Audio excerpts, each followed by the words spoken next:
तर मित्रांनो, या ठिकाणी दीनदयाळ उपाध्याय ग्रामीण कौशल्य योजना अंतर्गत ग्रामीण विकास मंत्रालयाची एक कौशल्य प्रशिक्षण आणि प्लेसमेंट कार्यक्रम आहे. हा कार्यक्रम ग्रामीण गरीब तरुणांवर केंद्रित आहे आणि प्लेसमेंट नंतरच्या करिअरमध्ये ट्रॅकिंग, रिटेन्शन आणि प्रगतीद्वारे शाश्वत रोजगारावर भर देतो. तर याची रचना ग्रामीण गरिबांना उच्च दर्जाच्या कौशल्य प्रशिक्षण संधी प्रदान करण्यासाठी आणि प्रशिक्षित उमेदवारांना चांगले भविष्य सुरक्षित करण्यास मदत करणारी मोठ्या प्रमाणात संस्थात्मक चौकट स्थापित करण्यासाठी केली आहे. आता याचे उद्देश गरीब ग्रामीण तरुणांना कौशल्य प्रदान करणे आणि त्यांना विकास, वेतन किंवा त्याहून अधिक देणाऱ्या नियमित नोकऱ्या प्रदान करणे अशा आहे. तर याचा जवळजवळ लाभ घेण्यासाठी याची पात्रता काय दिलेली आहे बघा. तर पहिली जी अट आहे, या ठिकाणी दीनदयाळ उपाध्याय ग्रामीण कौशल्य योजनेचे उद्दिष्ट 15 ते 35 वयोगटातील गरीब ग्रामीण तरुणांना लक्ष्य करणे आहे.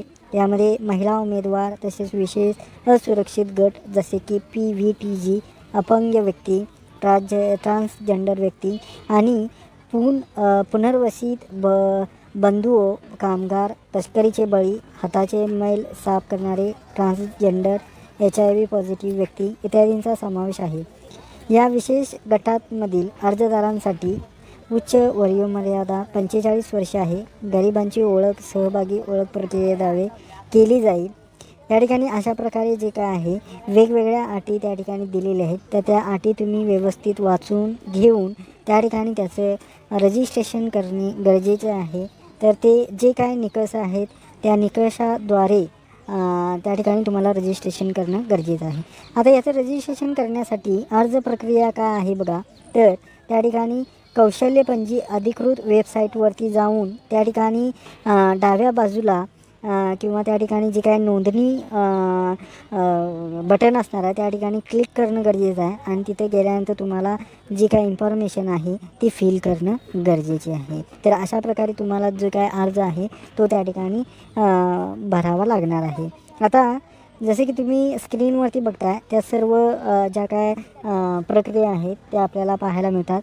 तुम्ही थोडंसं नीट वाचणं गरजेचं आहे. वाचल्यानंतर तुम्हाला त्या समजून जातील. आता त्यानंतर या ठिकाणी आपण ॲक्च्युअलमध्ये जे काय वेबसाईट आहे त्या वेबसाईटला व्हिजिट केल्यानंतर त्या ठिकाणी तुम्हाला रजिस्ट्रेशन फॉर्मवरती यायचं आहे आणि रजिस्ट्रेशन फॉर्मवरती आल्यानंतर त्या ठिकाणी तुम्हाला वेगवेगळी जी काय इन्फॉर्मेशन आहे पाहायला मिळेल. Name of candidate, date of birth, त्याचबरोबर सरनेम, जेंडर, ईमेल ID, त्याच्यानंतर एज्युकेशन क्वालिफिकेशन असेल, त्यानंतर बाकीचा तुमचा एक्सपिरियन्स असला तर त्या ठिकाणी एक्सपिरियन्स टाकायचा आहे. तर अशा प्रकारे जी काही इन्फॉर्मेशन आहे ती इन्फॉर्मेशन त्या ठिकाणी तुम्हाला फिल करायची आहे आणि इन्फॉर्मेशन फिल केल्यानंतर तुम्हाला त्या ठिकाणी तुमचं जे काय रजिस्ट्रेशन असणार आहे ते कंप्लीट झालेलं पाहायला मिळेल. त्यानंतर पुन्हा त्या ठिकाणी तुम्हाला जर इतर ठिकाणी जर रोजगार जर प्रसिद्ध झाला असेल किंवा नोटीस आली असेल तर त्या ठिकाणी तुम्हाला त्याच्या संदर्भातील जी काय नोटीस आहे ती तुमच्या ईमेलला वगैरे त्या ठिकाणी दिली जाईल. त्याचबरोबर त्या ठिकाणी बाकीची इतर सुविधा पण त्या ठिकाणी तुम्हाला जे काय आहेत त्या ठिकाणी पाहायला मिळतील. आता कौशल्य विकास, रोजगार व उद्योजकता आयुक्तालय महाराष्ट्र शासनद्वारा अंतर्गत या ठिकाणी पण जे काय प्रशिक्षण आहे किंवा ज्या काही योजना आहेत त्या ठिकाणी प्रोव्हाइड केल्या जातात. त्याचं पण रजिस्ट्रेशन तुम्हाला जे काय स्क्रीनवरती दिलेलं आहे त्याप्रमाणे करणं गरजेचं आहे. त्या ठिकाणी ऑनलाईन पोर्टलद्वारा त्या ठिकाणी तुम्हाला रजिस्ट्रेशन करणं गरजेचं आहे.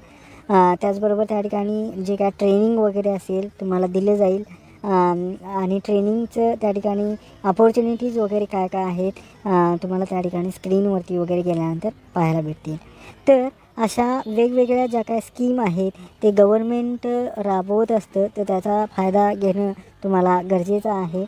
जर त्या ठिकाणी तुम्हाला रोजगार मिळवायचा असेल तर अशा ज्या काय सेवा असतील किंवा सुविधा असतील त्या सुविधांचा तुम्ही लाभ घेणं गरजेचं आहे जेणेकरून त्या ठिकाणी तुम्हाला रोजगार निर्मिती त्या ठिकाणी होऊन जाईल.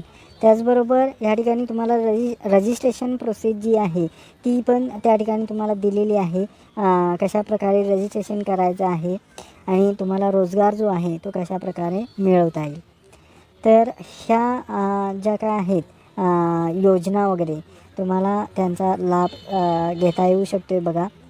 गव्हर्मेंट थ्रू ह्या फ्रीमध्ये सर्विस प्रोव्हाइड केलेल्या आहेत, तर त्यांचा तुम्ही लाभ घेणं आवश्यक आहे.